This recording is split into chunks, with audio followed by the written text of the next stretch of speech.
remember waking up particularly early on the 26th of September 2023, and that was because Phantom Liberty had just released. I had pre-ordered the expansion and I'd never been so excited for a game, let alone a DLC. I completed the DLC in roughly 2 days and I've played through it about 5 times since. And so today I'm making this video to talk about Phantom Liberty and everything that makes it an incredible DLC. This video is going to contain spoilers, but I will specify what chapters contain them.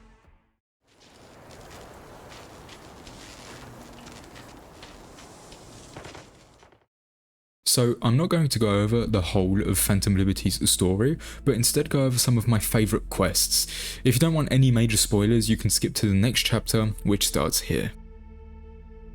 During one of the first missions, the Spider and the Fly, we are chased down by a Chimera, and the first time experiencing it, it definitely got my blood pumping. It's a pretty awesome chase sequence, and the boss fight after is well executed. I'm usually not a fan of boss fights, but Cyberpunk does a damn good job with its boss fights, and Phantom Liberty is most definitely no exception. In the You Know My Name quest, we infiltrate a party hosted by Hansen in the Black Sapphire. I love this quest not only for the way we get into the Black Sapphire, but also for how much it reveals on Hansen. At the party, we see Weldon Holt, Night City's deputy mayor, the NCPD commissioner Jerry Falter, and the who's who of celebrities, from Ziggy Q to Lizzie Wizzy. We quickly realise that Hansen is holding hands with the NCPD and is very connected to Night City's most influential people. In the same quest, we also meet Songbird in real space for the first time, and things quickly unravel when we find out she's been keeping some secrets from us, which seems to become a bit of a habit of hers.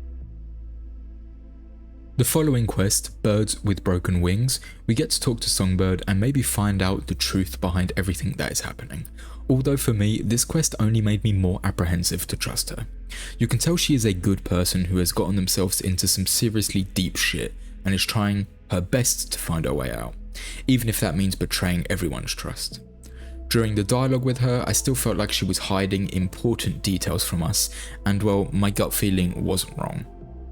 In this quest, we also get to know Alex some more, and I really enjoyed being able to see the person behind the mask. You can tell she very much fell into this line of work, and we learn that her dream was to be a braindance actress, not an FIA agent. Firestarter is the beginning of the end, where we meet up with Hansen undercover as the twins. After talking to Hansen, we descend to the mainframe where the biggest choice of the DLC so far has to be made. Do we help Songbird and betray Reed and Alex, or help Reed and Alex and betray Songbird? My choice out of the two is to help Reed, and the face I pulled when I watched Hansen kill Alex was one of absolute pain. We end up chasing Songbird through the stadium until we reach a large room in which we end up having to fight Kurt Hansen himself. And this is definitely not an easy boss fight, but it's a great one. Once we neutralise Hansen, we eventually find Songbird, who has gone full cyber psycho and is captured by MaxTag. After Black Steel in the Hour of Chaos, we end up in the abandoned Sinosure facility during Somewhat Damaged, and this quest is absolute cinema. We follow the Blackwall traces left behind by Somi, and we end up deep in the facility, where we have to deactivate several terminals to unlock a door, although after detaching the first terminal, an AI robot called the Cerberus is let loose after us. And when I tell you I almost shit myself the first time I saw this thing, yeah. I hate this thing with a passion, but its design is fantastic. While down in the Sinosure facility, we get a lot of explanation behind what happened in the lead up to the current events. We get to see many of Somi's memories and also find out that Songbird was working with Hansen, until Hansen flipped the situation in his favour. After being chased by the Cerberus and making our way to the next part of the facility, we end up finding out that Songbird is in the Sinosure core, and therefore we must disable multiple systems keeping the core stable. Once completed, we must make our way back to the core room, but before we make it there, we encounter the Cerberus searching for us. After hiding from it, it leaves the room, and we make our way back to the core control room. As we complete the shutdown procedure, the Cerberus smashes through the window and attempts to kill us, but just as it's about to happen, we are pulled into Somi's memories, and we get to see her life before being recruited by Reed. We enter back into real space to see that the Cerberus has been deactivated, and we are free to go rescue Somi from the core. Once inside, we have two options, either to help her die or return her to the FIA. I choose the first. She does not deserve to go back to what put her in the situation she finds herself currently in. She pleads for you to kill her, and I'm of the opinion that she deserves some sort of peace. She was groomed and moulded to be a tool for Myers to use and abuse. Myers is the one who put the net at risk by seeking beyond the black wall. In my eyes, she is the one responsible, not Songbird. And who knows what kind of life Somi would have if we return her alive to Myers. I would not wish it on my worst enemy.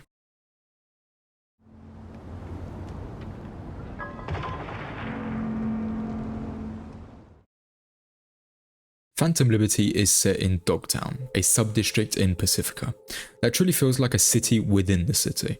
As you enter Dogtown, you instantly notice the state of the place. It's in ruins. Apart from a few buildings that still look taken care of, one of those being the Heavy Hearts Club, which is the beacon of Dogtown, figuratively and literally, you can see its beacon from outside the city.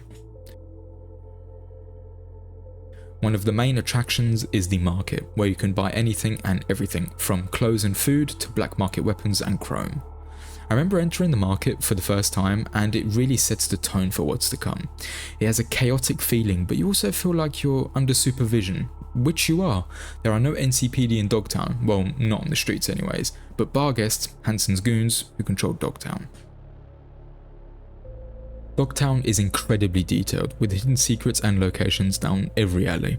I still don't think I've found everything there is to find, and that is something I love about the game in general. Every time I start a new game or go off exploring, I always find something new. Something noticed during my time in Dogtown is that it feels very lived in.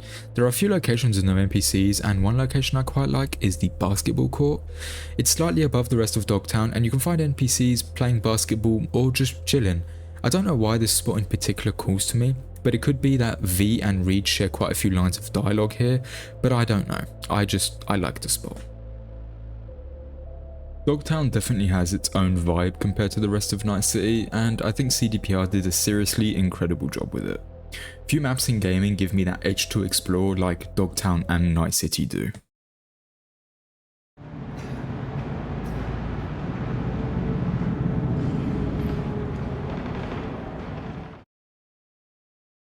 We meet a plethora of new characters in Phantom Liberty, and we also see some old faces as well. I'm going to go over the most notable ones. Starting with President Myers. We meet her in the first part of the DLC, and she is an integral part of the story. As the current president of the NUSA and former CEO of Militech, she is sly, calculated, and everything else you can expect from a corpo. I personally never really knew what to think of her until seeing the ending where you bring Somi back alive. She gave me a very uneasy feeling, and the reward she gives you for your services is, well, pathetic in my opinion. Your interactions with her at the safe house feel natural but equally fake, and that to me is exactly how she should make you feel. Her writing and voice actress, Key Bess, paint the perfect portrait of an ex-corpo turned politician. We meet Mr. Hands in the main game when trying to contact the Voodoo Boys in Act 1, but apart from a few calls and gigs, we don't hear much of him. But in Phantom Liberty, we are reintroduced to him since he is Pacifica's fixer and operates out of Dogtown. He is a mysterious man who only shows his hands when on holocalls, hence his name. He plays more of a behind-the-scenes role as he is involved with the politics of Dogtown. He gives you quite a few gigs in Dogtown and Pacifica, and they are some of my favourite gigs in the game, and have some really well-written storylines to them. Mr. Hands is one of my favourite characters from the expansion, and his voice actor Alex Jordan does an incredible job at making Mr. Hands feel mysterious, but equally familiar in such a hostile environment. Alex is an FIA agent who we meet roughly halfway through Phantom Liberty's story. She's an extremely skilled shapeshifter who, after the Unification War, found herself undercover in Dogtown for over 7 years. We first meet her at the bar she has been working at over the years, and we quickly find out she isn't too happy to see her old colleague again. I really like Alex, and she is one of my favourite characters from the expansion. She has a very cold exterior, but we get to see a warmer side of her, and her voice actress Yvonne Senat-Jones does a fantastic job with her delivery and tone. Seeing her and Reed working together, you can tell they know each other inside out, and that they also care for each other, even after 7 years. The head of Barguest and therefore Dogtown, Kurt Hansen, is a ruthless and calculated man who controls Dogtown with an iron fist. He is a former colonel for the Militech Armed Forces and has built Dogtown from the ground up. He is the main antagonist of the DLC and can be seen on screens and heard on speakers throughout the sub-district. He is voiced by Elijah Mountjoy, who hits all of the marks when it comes to voicing a militaristic dictator. I think Hansen is a really well-written antagonist. The first time you meet him, he is intimidating. You can tell he is a gritty and well-connected man with a lot of power. Songbird is the first person you meet in Phantom Liberty. She is an FIA netrunner and one of the NUSA's most valuable assets. We first meet her when she uses the relic to contact us with a promise that she can help V with their issue. She quickly becomes the main catalyst behind what happens in Phantom Liberty. As we play, we get to know her story, and it's an incredibly well written one. Although, she is not clear with V from the start and keeps many secrets, making her hard to trust. I find myself wanting to sympathise with Somi, but on the other hand, I have a hard time trusting her at all. She is incredibly good at giving you hope and making you trust her, just to learn that she kept secrets and withheld information from you. She is voiced by Minji Chang, and she does an amazing job, as do all the voice actors in Phantom Liberty. They all portray emotions so incredibly well. Reed is an experienced FIA agent who has been deep undercover in Night City for some time. He is alongside you throughout most of the DLC and is the brain behind many of your missions in Dogtown. He is loyal to a T and will do anything for his country, even if it is detrimental to him and those around him. His blind devotion to the NUSA can be difficult to deal with, although I believe he is a good man and we get to see glimpses of who he truly is, and I find myself sympathising with him in these moments. He is written very well, and Idris Elba does an amazing job, as expected. The last character I want to go over is Johnny. He is just as present in Phantom Liberty as he is in the main story. He even has some interactions with Songbird through the relic, which were pretty neat. He comments on basically everything we do while in Dogtown, including a few side quests. There is quite a few personal interactions with Johnny, and I feel we see more of a sympathetic side to him, like we do towards the end of the main game.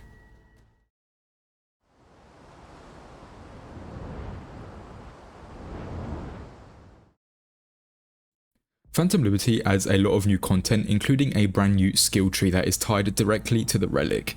It has some amazing new perks and they're basically all combat orientated, and as you can see, I've made this little mock-up on screen where you can see each description of the perk next to it. I'm not going to go over all of them, but you basically have a tree up top for each one of the different cyber arms, so the mantis blades, the monowire, the rockets, and the gorilla arms, but my personal favourites on here are the vulnerability analytics and the emergency cloaking. We get a plethora of new iconic and base weapons, some of my favourites being the Hercules 3AX, Resetsu, NDI Osprey, Ogu, and Her Majesty. The designs of the new weapons are very nice and detailed. There is something for everyone, no matter your playstyle. We equally get 20 new vehicles and variants of existing vehicles, now purchasable through Autofixer. Some of my favourites are the Vilfort Delion, Thornton Merrimack, Mizutsani Hazuki, and the Quadra Sport R7. This DLC added some of my favourite weapons and vehicles to the game. They are all just as well animated and detailed as the base game ones.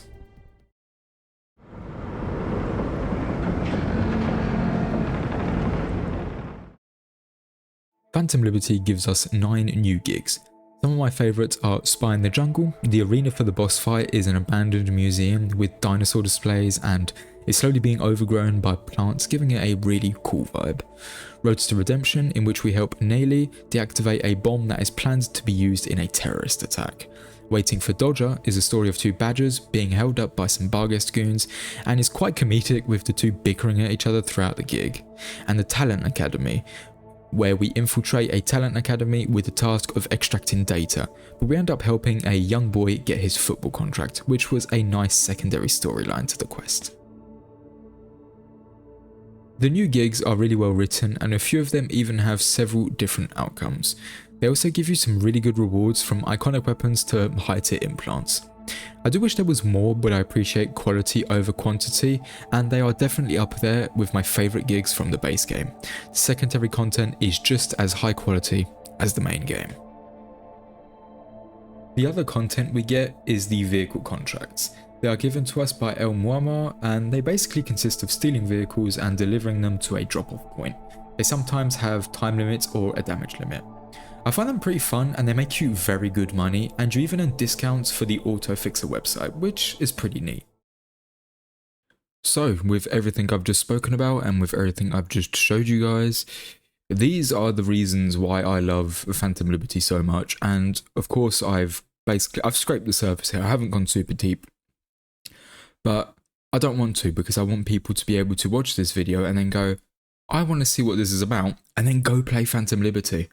I've made this video to encourage people to play Phantom Liberty, and even Cyberpunk in general. If you haven't played Cyberpunk, please buy it, go play it. You will love it. I mean, it is my favourite game ever made. I have over 1,000 hours.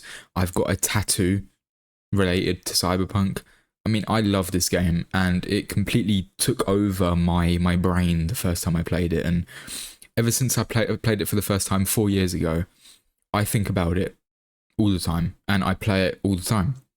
And when Phantom Liberty came out, I was worrying a bit because, you know, the release of Cyberpunk wasn't great.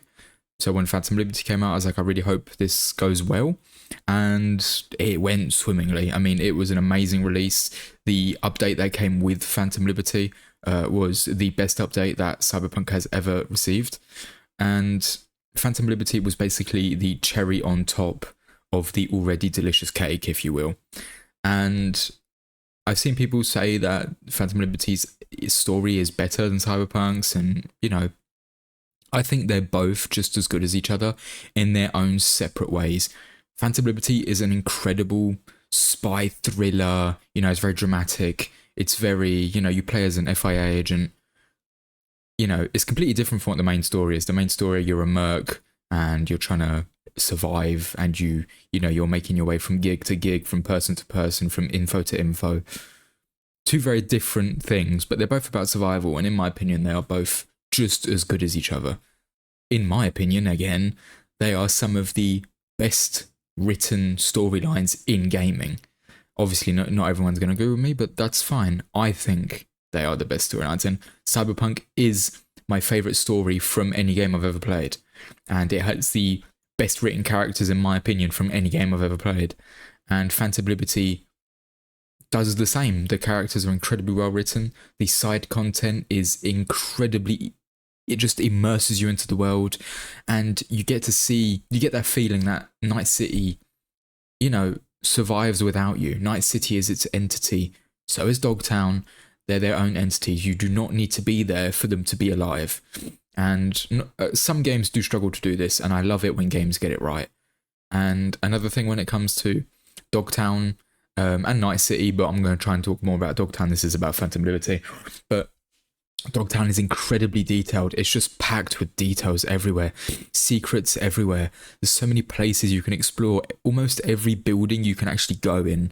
And some of the set pieces and designs of the interiors of the buildings are just incredible. The architecture, is fantastic. As someone who wanted to be an architect, I'm in awe of some of the architecture in this game. And man, just every time I step foot into Night City or Dogtown, I'm just like, holy shit, it's just beautiful. And yeah, I know I'm kind of glazing, but I mean, it's my favorite game, so, you know, it's normal. But anyway, I really do just hope that this video made you want to go play Phantom Liberty if you haven't played it. And if you've already played it, I hope maybe that you want to go play it again. And because that's what I've done. I started a new playthrough a couple of days ago. Now I've been working, so I haven't really had time. But when I've got free time, when I'm not recording and editing this current video, I'm playing it because I just never get enough of it. I know the main storyline by heart. I know Phantom Liberty's main storyline by heart, but they never get boring to me, and that is something super, super special, I find. And no other game has had that effect to where I can just constantly just play it and play it and play it, and I just don't get bored. And yeah, I really hope people that haven't played Phantom Liberty or Cyberpunk have that want and intrigue to go find out what the world of Night City is about and Dogtown and meet all the characters and go through the story. And yeah, I'm going to stop talking because this is almost 5 minutes of just pure yapping. So I really hope you enjoyed the video, and thank you so much for watching. Go play Phantom Liberty, go play Cyberpunk, and I'll see you guys in the next video. Thank you so much for watching. See ya.